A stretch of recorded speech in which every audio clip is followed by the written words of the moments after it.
Why do we keep procrastinating? If you want to know the answer and what to do about it, stick around. This is Ravi wishing you happiness and success. New job search. If you're in that position where, especially in this time when you get the performance reviews and you don't get enough rating, or you might be getting, and even for more frustrating, if you're not getting enough rating, you have to work harder and get better ratings. But if you are getting ratings, good ratings, and exceeds and outstanding, but not getting enough income, you're not getting raise, or if you're not getting bonus and you don't see future, and it's happening over the period for a long time, years after years, and then you know that there is something big available for you, and you need to change the job. This is not, there is no prospect in this company, you know that in your heart, but somehow you procrastinate. You procrastinate on new job search. Why does it happen? Why this illogical thing keeps happening over and over and again?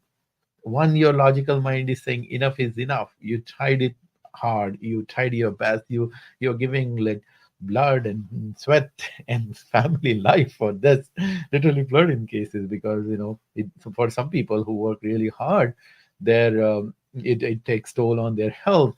It takes care and a toll on their personal life. So they're sacrificing so much, but income part is not happening. Maybe they are getting recognition and all sort of stuff, but income part is not happening. And then they know that I've been in a company for like 10, 15 years, and then every year if I calculate 3%, 4%, hardly any increase compared to especially the inflation. And they know if they go somewhere else, their magical things are happening. But procrastination, procrastination, why does it happen? Let's get to the bottom of it. So what is, first of all, procrastination? Procrastination is nothing but putting things off later. Why? Because you perceive them to be a painful event. Think about doing taxes. Doing taxes is always, that's the best example of procrastination, right? We put a lot of what do you call it, associate a lot of pain to make doing taxes. You have to find all the details, you have to gather all the information, you have to enter, you have to do the math, you have to be careful, and then you have to pay the taxes, right? So you have to, money goes out of your account. It's a painful experience. Of course, you're gonna procrastinate on that. So that same thing happened with new job search. Look at how painful it is. How much pain you associate. That first of all, you have to go through this your entire life. If you hasn't gone through so much before, you have to really make a hard effort to remember which projects you worked on, what things you did. And in that process, there are, of course, our all our life is not all great. There are times when you didn't do good, there are times when things didn't go the well, maybe you got laid off and all. So we have to revisit all those memories. And unfortunately, negative memories tend to stick to our mind, and we don't want to go there again. So we hate that part of it. So that's one thing that we associate so much pain of revisiting everything. And then second thing, okay, fine, I'm gonna ignore somehow all those negative things, and then focus on the positive things, how amazing my career has been. But the next pain I'm gonna experience, people experience, is that, oh my God, I had to write it down. There is so much of it. I have like 10, 15, 20 years of experience. So I'll have to write it. I had to tell all these big stories. So it'll come up with like 15, 20, 15, 20 pages resume. I had to write so much. And who likes to write nowadays, especially, right? We talk in small pieces and chats and everything. It's like, oh, if I don't write this 15, 20 pages resume, of course, I'm not going to make a justice of it. And how do I put it in a succinct way? How do I make it present it so that people will find it interesting? And then I have another fear comes, or pain comes of, like, I haven't done this for a long time. Yeah, my resume is like 10 years old. I never had to do it. That was a good thing. But now I have to work on it. So it's that's another pain of not doing something. If it's same like going to gym, right? So if I haven't gone to the gym for like, hopefully, a year or so, or you started doing right now, your muscle are gonna sore, right? You're gonna feel pain. So that's the same pain. I haven't something that you haven't done for a long time. If you want to do it, you're gonna feel pain about it. And then comes the big pain of interviews. I'm gonna give interviews, and then I have to prepare for that. People are gonna ask me tough questions, and my esteem, ego is gonna hurt. My and big fear of failure. Obviously, like in your heart, it's not like just like this. You apply, and people are waiting with the red carpet for you. Especially if you are great experience and expert and looking for like top-notch positions, people are gonna pound you like not one time, like multiple rounds of interviews. So that fear, like people are gonna ask me questions, they're gonna question my credibility. Right now, I'm feeling good. Nobody's asking me, how good I am. I don't have to prove. But if I go to interview, people are gonna ask me all those questions. So I'm gonna fail. That is the biggest pain. And even if that doesn't happen, it's in the future. Just by anticipation of that, just by thinking about that, we start feeling that pain now. And that's kind of a irony of that pain. You can think of the pain in the past, think of the pain in the future, and you can bring all that pain right now, and that pain, that it becomes so overwhelming that even if you logically know I need to do something in about my career, you don't take action. So that's the biggest problem. The fear associating pain to taking action stops us, and that's the fundamental the reason why we procrastinate for anything. So what's the solution? Solution is to do exactly opposite thing. Associate immense pleasure for taking action. Just think about it. Tell yourself a different story. Okay, this pain that I'm going to experience of creating resume on LinkedIn and going through the process of interview, how long is going to last? Maybe a month, maybe 2 months, maybe 3 months. Okay, fine. But what's going to happen after that? Once you endure that pain, for the first of all, let's for the sake of an argument, let's assume that you're going to experience pain. Okay, it may be true, it may not be true. I'll tell you how you can not experience that pain. But let's, for the sake of argument, let's say you experience the pain. But how long are you going to experience the pain? Maybe 1 month, 2 months, 3 months. That's it. It's like taking that COVID shot. it You feel the pain for that moment, right? So and then you have a COVID protection, maybe year or two. It seems to be COVID coming back. It's weird, but at least like for that small pinch, you have 1 or 2 years of protection. Same thing.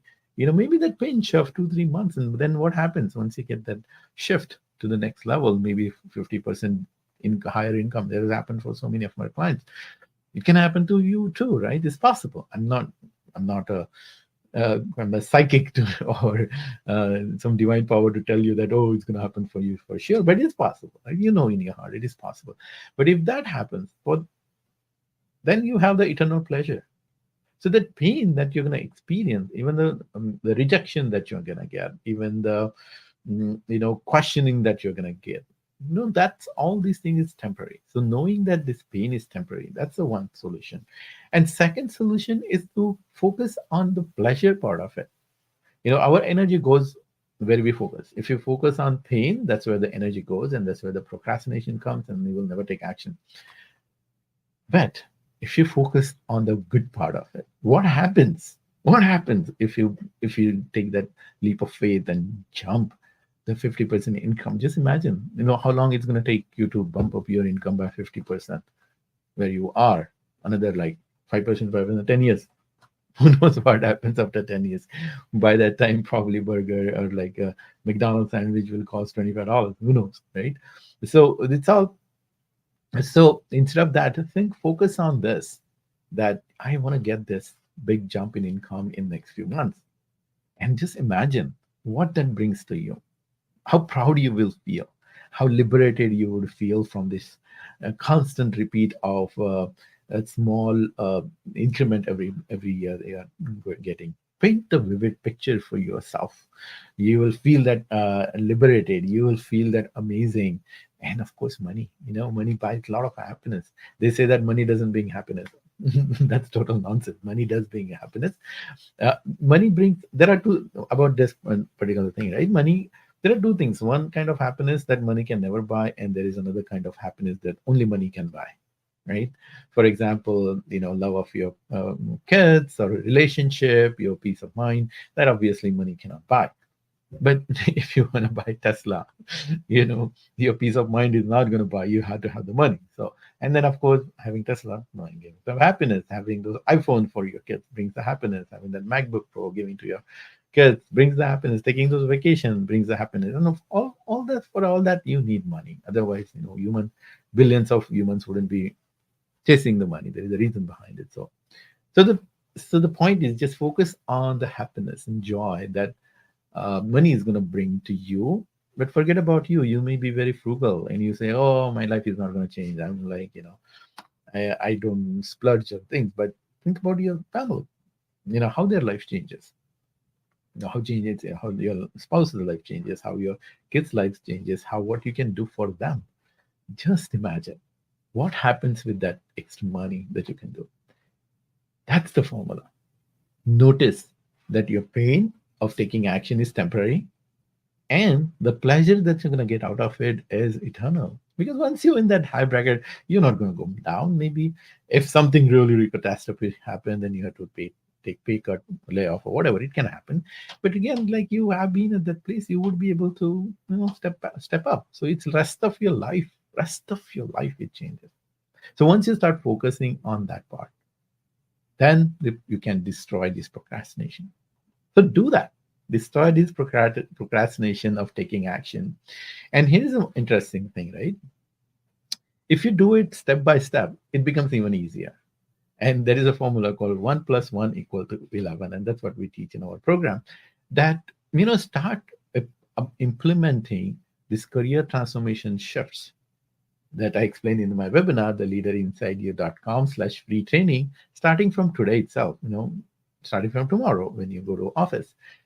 Start implementing the office, start elevating yourself. Now, I'll say, Ravi, no, I've been doing great and everything, that's fine. But if you start elevating yourself, you start telling your story, leadership story, you start showcasing yourself, you start marketing yourself in your current company, you get a ready-made practice. You get ready-made words and sentences, what to say, what not to say. And that's what we teach. We help people to elevate themselves, practice telling their story in their company. And in many cases, just by that telling story, sometimes things unlock and you might get promoted where you are also. But whatever you do to get promoted in your company helps to get promotion outside. New job outside, I'll say. And whatever you do for getting new job outside, preparing for interviews and everything, you can start using the same thing for using in your own company. So you have this double engine. 1 plus 1 equal to 11. And so that's the magic formula that you can take. And then you feel in control. Basically, you feel in control. That's the psychology here. If you're doing only on one thing and if you feel stuck, you're not going to take action. But if you have multiple ways of doing it, you get energized, you feel powerful. And then for powerful place, the actions you take become much, much, much, much, much, much, much, much more stronger. So that's what happens with our clients. And that's why I'm so excited about this phenomena of 1 plus 1 equal to 11. So let's make it happen. Let's throw away this procrastination of doing something great about your career. If you believe there is something big, you have big potential. If you believe you can do something big in life, just that you haven't taken enough actions, let's talk. Let's talk. Let's figure out what's stopping your career growth, why it is happening, what are the skill sets missing. And if you think we can help you, then I'll tell you the step-by-step strategy just for you, for your career, because every person's career is different. So that's my invitation for you. But for that, you have to watch the webinar first, theleaderinsideyou.com/free training.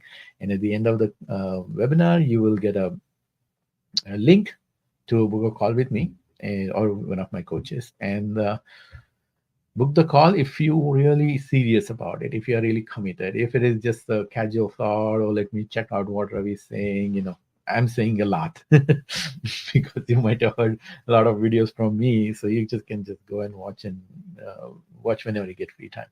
But if you are serious and committed, do book a call with me or one of our coaches, and we will help you personally to advance your career and take it to those high positions. So this is Ravi, wishing you happiness and success. Bye for now.